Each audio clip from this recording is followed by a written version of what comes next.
Bonjour à tous et à toutes. Vous ne savez pas combien nous sommes dans la joie, moi et Pasteur Tuc qui sont là aujourd'hui, vous retrouver. C'est vraiment, chaque fois que je viens à cette église, j'ai trouvé de la joie. Vous m'apportez de la joie tellement que j'ai dit à certains d'entre vous, mais maintenant je vous dis à tous que vous m'apportez vraiment de la joie chaque fois que je vous vois. Que le Seigneur vous bénisse. Comme je disais, Pasteur Tuc et moi-même sommes très heureux d'être avec vous ce matin dans la maison du Seigneur pour célébrer le culte du dimanche qui rend gloire à notre Seigneur Jésus-Christ, notre Sauveur, notre Rédempteur. Que ce culte soit béni, plaisant à Dieu, selon sa parole dans le psaume 19, verset 15, qu'elle te fasse plaisir, les paroles de ma bouche et les pensées de mon cœur. Seigneur, mon solide rocher, mon défenseur, que la grâce de Dieu se répand abondamment sur nous tous. Amen. Choisir de vivre dans l'esprit de joie. C'est pour cela que nous avons chanté des chants de joie. Et rien de voir le visage de Roland et son témoignage, si vous voulez, ça me donne tellement de joie de venir et d'adorer notre Seigneur aujourd'hui. Choisir de vivre dans l'esprit de joie est le sujet d'aujourd'hui. Et êtes-vous dans la joie ce matin? Oui? Vous êtes dans la joie? Amen! Et la joie en Christ et non pas la joie de ce monde. La paix, la joie, le bonheur, le contentement, la sérénité, la justice. Ce sont bien des mots irréalistes, voire utopiques de nos jours, n'est-ce pas? L'homme cherche la paix dans un monde de guerre. Chercher de la joie dans un monde sans joie. Cherche le bonheur dans un monde de haine. Cherche le contentement dans un monde matérialiste. Cherche la sérénité dans un monde de chaos. Cherche la justice dans un monde injuste. Nous vivons dans une société où la méchanceté gagne chaque jour du terrain. Alors, est-ce que tout ceci est nouveau, d'après vous? Non. Non. Si nous lisons dans le psaume 12, le roi David, à son époque, a aussi été confronté à tous ces problèmes car la méchanceté est entrée dans le cœur de l'homme depuis que nos ancêtres ont péché contre Dieu. Le psaume 12, verset 9 écrit « Tout autour des méchants rôdent, la bassesse prédomine parmi les humains. » Mais le roi David a un Dieu d'amour, saint et juste, et c'est aussi notre Dieu. Il a placé sa confiance en lui et en nous. Il est écrit dans le psaume 130, verset 5 « J'ai attendu l'Éternel, mon âme l'a attendu. Et j'ai compté sur sa parole. Mon âme désire le Seigneur plus que le guet ne désire le matin. Que les guets ne désirent le matin. Il y a un dicton que j'aime beaucoup. Les gens heureux ne perdent pas leur temps à faire du mal aux autres. C'est vrai. La méchanceté appartient aux malheureux et aux jaloux. La parole de Dieu nous enseigne dans le psaume 37, versets 1 et 2, « Ne te mets pas en colère contre les gens mauvais. Ne sois pas jaloux des gens malhonnêtes. Oui, ils sécheront aussi vite que l'herbe, comme les feuilles vertes, ils se faneront. Alors ne détournez pas votre regard fixé sur Jésus. Ne regardez pas ces gens. Ne laissez pas la méchanceté des gens vous voler la joie en Christ. »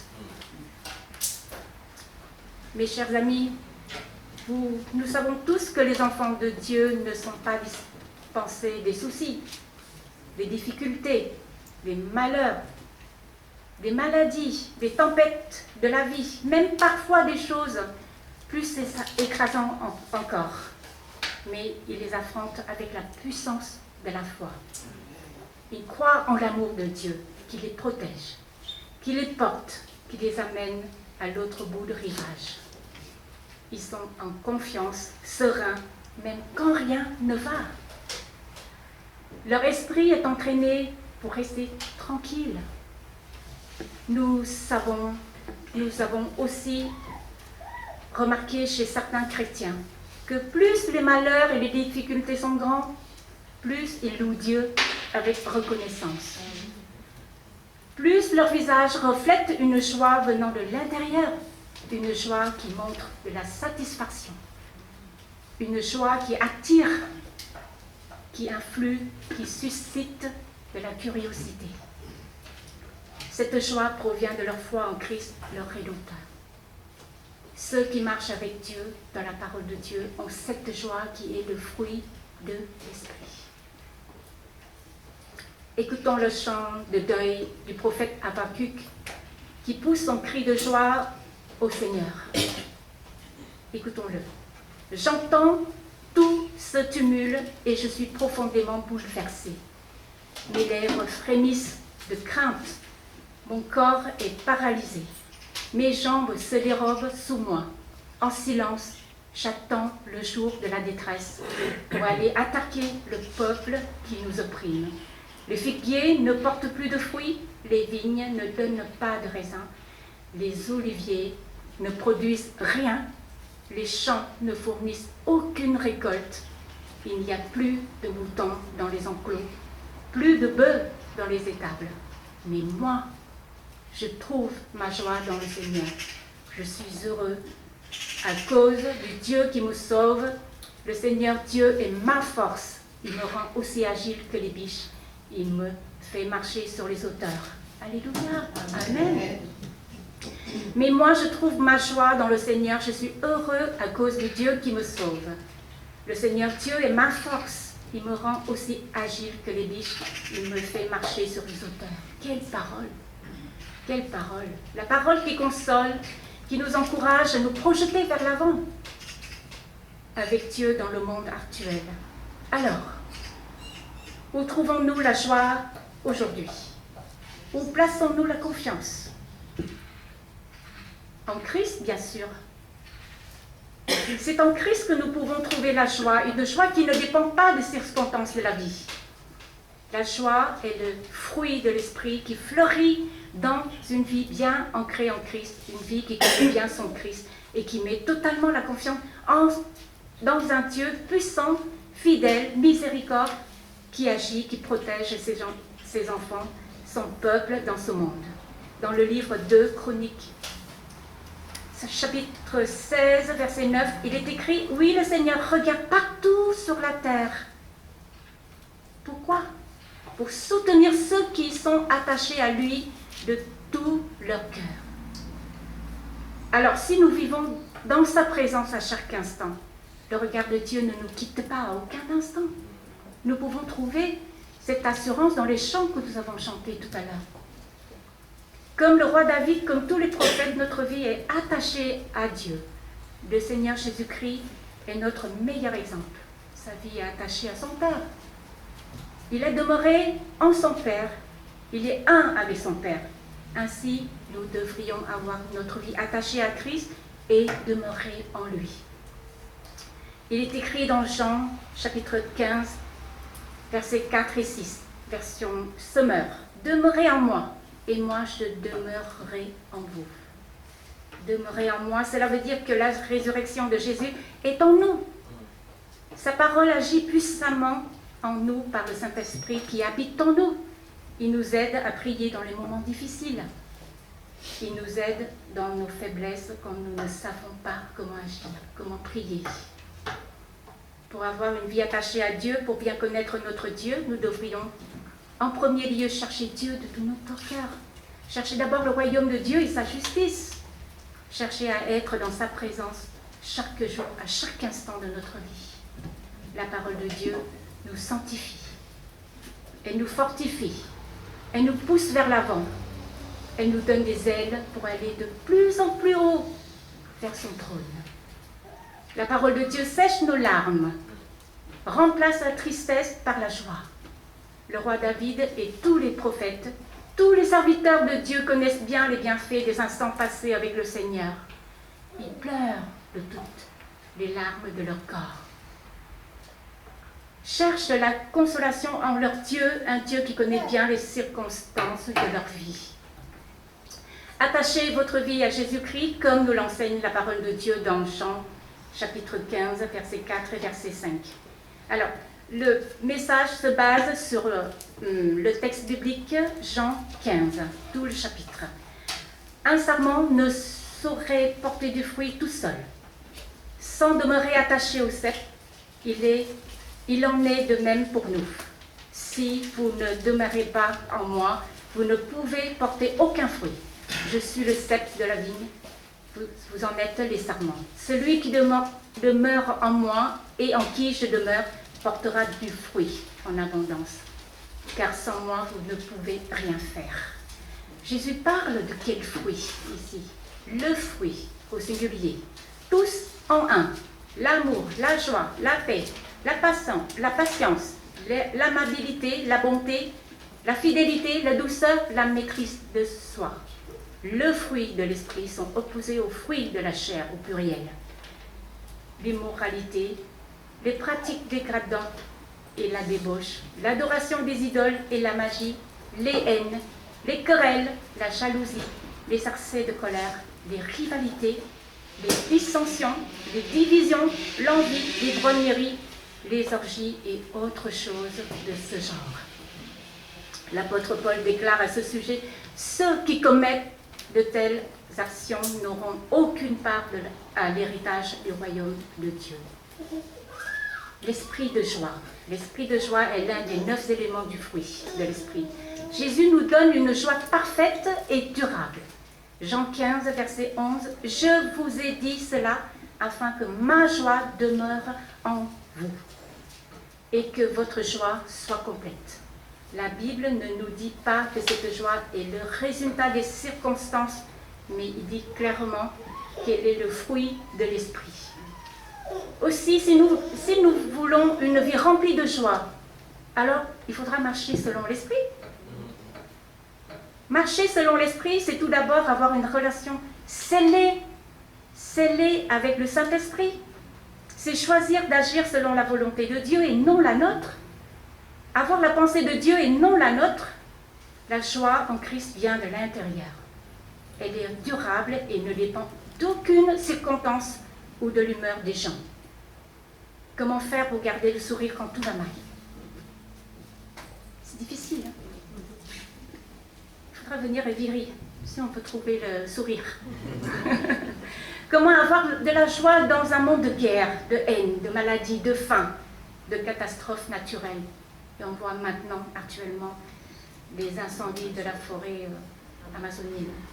Ça nous fait mal au cœur de voir toutes ces images. Nous ressentons plus ou moins de l'angoisse, de l'inquiétude, devant autant de mauvaises nouvelles, sans parler de nos occupations pour subvenir à nos propres besoins, ceux de notre famille. La pression et le stress pèsent sur notre vie. Ce sont des choses qui volent facilement la joie. Et il y a 2 choses. J'aimerais vous parler qui volent facilement notre joie. Lesquelles? D'après vous, lesquelles? La premièrement, c'est les circonstances de la vie, n'est-ce pas? Les situations où nous nous trouvons, les difficultés. Et deuxièmement, c'est les gens. Les gens. Imaginons qu'après une journée de travail, il y a des factures à payer, une amende qui arrive dans la boîte aux lettres, 45 € d'amende et puis un point de retrait de permis parce que nous avons dépassé 5 km de vitesse. Ça fait mal. Le lavabo qui fuit. La moto qui ne veut pas démarrer, par exemple. Et le frigo qui tombe en panne en plein été. C'était notre cas ce week-end. Ou bien nos enfants qui rentrent le soir avec une heure de retard. Tout cela nous tape sur les nerfs. Nous devenons désagréables, agressifs envers notre époux, notre épouse, nos enfants, et rendons ainsi l'ambiance dans la famille irrespirable. Imaginons qu'après une journée où nous ne rencontrons que des personnes désagréables, alors notre humeur se modifie. La joie se transforme en colère ou tristesse. C'est compréhensif. Nous murmurons des paroles méchantes contre ces personnes, n'est-ce pas? C'est humain. Selon le principe de ce monde, on est dans la joie si tout va bien. Bonne carrière, belle maison, beau mariage, enfants réussissants dans les études, tout va comme on le souhaite. Cette joie dépend des circonstances parce qu'il suffit d'une malchance, d'un dérapage et tout s'écroule comme un château de sable. On se plaint, on s'énerve, on s'inquiète, on critique et la joie s'envole. Mais qui peut avoir une vie sans problème dans ce monde? Personne. Personne. La joie est éphémère quand il faut une raison pour être joyeux. Le concept de la joie selon un chrétien est différent. Les chrétiens sont dans la joie même dans les moments difficiles, même quand il n'y a aucune raison pour avoir de la joie, car leur joie ne dépend pas de l'extérieur. Ils vivent dans la paix, dans la joie, dans l'amour, par ce fruit de l'esprit qui résulte d'une vie qui marche avec Dieu. Le contraire de la joie est la tristesse. Savez-vous qu'au IVe siècle, la tristesse a été considérée comme un péché, au même rang que l'orgueil, l'avarice, l'envie, la colère, l'impureté, la gourmandise, la paresse. Avec le temps, ce sentiment a été retiré de la liste. Jésus nous enseigne de choisir de vivre en Christ de vivre en Christ, puisqu'il y a une frontière en Christ et hors Christ. En Christ est l'amour, hors Christ est la haine. Choisir de vivre en Christ et choisir de vivre à part. Une vie mise à part est une vie sanctifiée. La vie chrétienne doit commencer par la sanctification, sinon nous ne pouvons pas expérimenter la vie en Christ, ni porter le fruit de l'Esprit. Une vie sanctifiée est le sujet fondamental de l'Ancien Testament, mais ce sujet est aussi primordial de nos jours. Jésus a dit dans Jean 15, verset 3, « Déjà vous êtes purs à cause de la parole que je vous ai annoncée. » Alors il nous garantit que, premièrement, nous appartenons à Dieu. Deuxièmement, nous sommes de l'autre côté de la ligne qui nous sépare du monde. La Bible a écrit, « Vous êtes dans le monde, mais vous ne faites pas partie du monde. » Nous ne pouvons pas négocier avec le péché, n'est-ce pas? Devant la tentation de ce monde, choisir de vivre dans la crainte de Dieu, du Seigneur, nous aide à dire non au péché, tout comme Daniel. Rappelez-vous son histoire. Daniel a choisi de ne pas pécher contre Dieu, le Dieu qu'il adore, et parce qu'il connaît bien son Dieu. Daniel, chapitre 1, verset 8, écrit « Daniel prit dans son cœur, la résolution de ne pas se rendre impur en consommant les mets du roi et en buvant de son vin. Il supplie les chefs du personnel de ne pas l'obliger à se rendre impur. » Est-ce que nous connaissons bien notre Dieu, comme Daniel connaît son Dieu, parce que c'est le même Dieu. Cherchez-vous à présenter vos soucis, vos peines, premièrement à Seigneur. Courez-vous vers lui en premier lieu, ou bien cherchez-vous à faire du yoga pour apaiser le stress, ou bien cherchez-vous quelqu'un qui peut discuter, une amie, un proche, ou un psy, ou bien un mentor, si vous avez des stress au travail. S'attacher à la parole de Dieu est la seule manière pour bien connaître notre Seigneur, Jésus-Christ. Jésus nous exhorte à rester attachés à lui dans toutes les circonstances de notre vie. Faites-vous la marche. Faites-vous la marche à pied. Oui. Alors, la marche à pied vous aide à réfléchir, à parler avec Dieu pendant le moment de détente. La marche vous aide à parler à Dieu d'une manière où vous êtes en silence vous-même avec Dieu. Tout dit à Dieu. Pleurez à Dieu si vous pouvez. Dans Jean chapitre 15, versets 4 et 5 écrit « Demeurez en moi, et je demeurerai en vous. » Le sarment ne peut pas apporter de fruits par lui-même, sans rester attaché au cep. Il en va de même pour vous si vous ne demeurez pas en moi. Je suis le cep, vous êtes le sarment. Celui qui demeure en moi et en qui je demeure porte beaucoup de fruits, car sans moi, vous ne pouvez rien faire. En voyant le fruit, nous connaissons l'arbre. Jean chapitre 15, verset 8 écrit « Ce qui manifeste la gloire de mon Père, c'est que vous portiez beaucoup de fruits. » Fruits en singulier. Vous serez alors vraiment mes disciples. Proverbe chapitre 4, verset 23 écrit « Garde ton cœur plus que toute autre chose, car de lui viennent les sources de la vie. » Gardons notre cœur. Veillons à ne pas laisser Satan y entrer pour détruire la vigne de Dieu. Vivre en Christ signifie vivre dans l'amour de Dieu. Dieu le Père aime Dieu le Fils qui est Jésus, et Jésus nous aime. Nous avons le sceau du Saint-Esprit. Nous attestons que nous sommes les enfants de Dieu, que nous lui appartenons et que nous formons un avec Christ. Jean 15, versets 9 à 11 écrit « Comme le Père m'a aimé, moi aussi je vous ai aimé. Demeurez dans mon amour. Si vous gardez mes commandements, vous demeurez dans mon amour. Comme j'ai gardé les commandements de mon Père et que je demeure dans son amour, je vous ai parlé ainsi afin que ma joie soit en vous et que votre joie soit complète. » Le premier fruit de l'esprit est l'amour. Nous sommes nés pour aimer et pour être aimés. La Bible a dit que l'amour couvre de multitudes de péchés. Oui, quand on aime, on ne voit pas les défauts des autres, n'est-ce pas? Nous entendons souvent dire que personne n'est parfait. Vous êtes d'accord avec moi? Et nous, les chrétiens, sommes-nous parfaits? La réponse, non, nous ne sommes pas parfaits.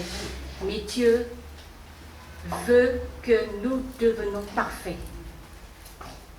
La parole de Dieu nous exhorte à devenir parfaits comme Jésus est parfait. C'est écrit dans Matthieu, chapitre 5, verset 48. « Votre Père est parfait, soyez donc parfaits comme lui. » Nous devons donner le meilleur de nous-mêmes quand nous nous aimons les uns et les autres. Nous pardonner mutuellement comme Dieu nous a aimés et nous a pardonnés. Et ce n'est pas fini. Ce n'est pas fini. Pour être parfaits, nous devrions aussi aimer vos ennemis et prier pour ceux qui vous persécutent. Il vous est arrivé de prier pour vos ennemis? Oui. Oui. Si nous vivons ainsi, nous serons de bons témoins de Dieu parmi les non-croyants. Si nous faisons cela, comment sommes-nous appelés? Les enfants de Dieu, bien sûr. Et sur le chemin de la vie, nous avons notre époux, notre épouse. Sur le chemin pour l'éternité, nous avons Jésus comme notre seul ami et notre Père. Jésus est notre ami. Et qu'est-ce qu'un ami? L'ami est celui qui comprend, qui est proche. Un auteur a écrit, l'ami est celui qui partage toutes nos joies et nos peines dans notre vie. C'est celui qui nous comprend même quand nous sommes silencieux. C'est celui qui nous tend la main quand tout le monde vous tourne le dos. C'est un ami. Qui pourrait nous aimer plus que Jésus? Jésus nous a tellement aimés qu'il s'est donné lui-même jusqu'à mourir sur la croix. C'est écrit dans Jean chapitre 15, verset 13. Il n'y a pour personne de plus grand amour que donner sa vie pour ses amis. La joie en Christ est une joie parfaite. Ne laissons ni les circonstances, ni les gens, ni les soucis, ni l'inquiétude nous voler notre esprit de joie en Christ. Quand tout va bien, quand notre compte en banque est rempli, quand tout le monde nous affectionne, nous nous sentons bien. C'est normal. Nous avons alors un amour débordant pour Dieu. Mais quand tout commence à aller mal, quand la tempête commence à s'abattre sur notre vie, alors la joie, la paix se sont envolées. Est-ce que nous aimons encore notre Seigneur comme le premier jour? Il y a une phrase de Charles Monroe Schultz, je ne sais pas écorcher son nom, qui dit « J'aime l'humanité, mais c'est les gens que je ne supporte pas. Hein? Il a dit vrai. En effet, il y a des personnes que nous ne pouvons ou nous ne voulons pas voir. Mais c'est le cas de tout le monde. Y a-t-il des personnes qui vous empêchent de vivre joyeux? Alors remettez-les au Seigneur. Remettez-les au Seigneur. Demandez de l'aide au Saint-Esprit de vous aider dans la prière. C'est possible, et c'est peut-être une personne très proche, votre époux ou bien votre épouse. Je dis ça, c'est parce que la vie maritale n'est pas facile, n'est-ce pas? Oui. Et aussi, il y a des gens qui nous détestent sans une raison valable. On ne sait pas pourquoi. On ne sait pas ce que nous avons fait. Mais il y a des gens qui nous détestent sans raison. Le dernier enseignement au chapitre 15 de Jean qui dit que nous serons détestés par ce monde. Nous serions persécutés à cause du nom de Jésus. Si le monde vous déteste, sachez qu'il m'a détesté avant vous. Si vous étiez du monde, le monde vous aimerait, car vous seriez à lui. Vous n'êtes pas du monde, mais je vous ai choisi du milieu du monde. C'est pour cela que le monde vous déteste. Souvenez-vous de la parole que je vous ai dite. Le serviteur n'est pas plus grand que son Seigneur. S'ils m'ont persécuté, ils vous persécuteront aussi. S'ils ont gardé ma parole, ils garderont aussi la vôtre. Mais ils vous feront tout cela à cause de moi, parce qu'ils ne connaissent pas celui qui m'a envoyé. Celui qui me déteste, déteste aussi mon Père. Et celui qui nous déteste, déteste aussi Jésus. Matthieu 5, verset 11 écrit « Heureux serez-vous lorsqu'on vous insultera, qu'on vous persécutera et qu'on vous dira faussement de vous toutes sortes de mal à cause de moi. » Depuis toujours, les chrétiens sont les croyants les plus persécutés, n'est-ce pas? Mais pourquoi? Mais parce que la vie des chrétiens est contre-courant de celle du monde. Quand Jésus est entré dans Jérusalem, le peuple, avec des branches de palmier, acclamait Jésus avec des cris « Hosanna ». Et que s'était-il passé ensuite? Ces Hosanna ont été transformés en crucifie-le, crucifie-le. Et pourquoi cela? Parce que Jésus a fait des choses qui n'allaient pas dans le même sens que les principaux sacrificateurs de la lignée des pharisiens. Oui, Jésus a renversé les tables et les chaises des vendeurs dans le temple à Jérusalem. Jésus a enseigné des principes qui ne leur convenaient pas. Jésus est le seul qui est juste et parfait, Dieu en homme. Malgré cela, il est entré dans Jérusalem, non pour se glorifier lui, mais pour annoncer la bonne nouvelle, apporter le salut en payant le prix de sa propre vie. Aujourd'hui, nous annonçons la bonne nouvelle. Amen. Nous annonçons des choses que le monde ne veut pas entendre. Nous annonçons le salut par la grâce et non pas par les œuvres. Nous annonçons que Jésus est le seul chemin, l'exclusif chemin qui mène à Dieu, qui mène à la vie éternelle. Jésus est la vérité et la vie. Le salut ne peut venir que par Christ. Aussi, ne nous étonnons pas pourquoi ces enfants sont détestés, calomniés, persécutés. L'histoire nous témoigne que les serviteurs de Christ n'ont pas eu une vie facile, ni Christ d'ailleurs. Je prie pour que nous soyons des soldats confiants. Prenons la part des souffrances comme un bon soldat de Jésus. Souvenez-vous de ce qu'a proclamé Jacaziel au roi Josaphat et son peuple quand les Ammonites et les Moabites marchaient contre eux dans le Chronique 2, chapitre 20, verset 15. N'ayez pas peur et ne nous laissez pas effrayer devant cette foule nombreuse, car ce ne sera pas vous qui combattez, ce sera Dieu.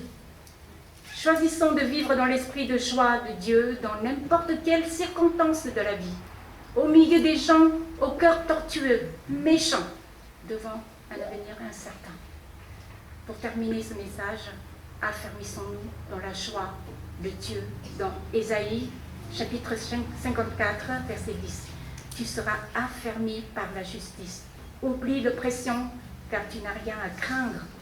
Oublie la terreur, car elle ne s'approchera pas de toi.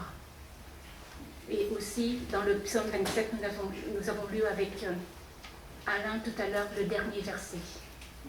Je n'ai pas noté ici, mais c'est un psaume qui m'a relevé lorsque des jours tellement sombres de mon chemin de suivre Jésus.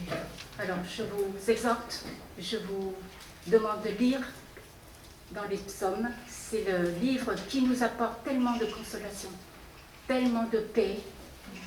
Et comme David pleure avec Dieu, alors pleurez avec Dieu si vous avez des soucis, vos peines. Dieu va vous consoler et vous donner la paix, la joie en lui pour continuer, suivre le Seigneur jusqu'au bout. Amen. Amen. Amen.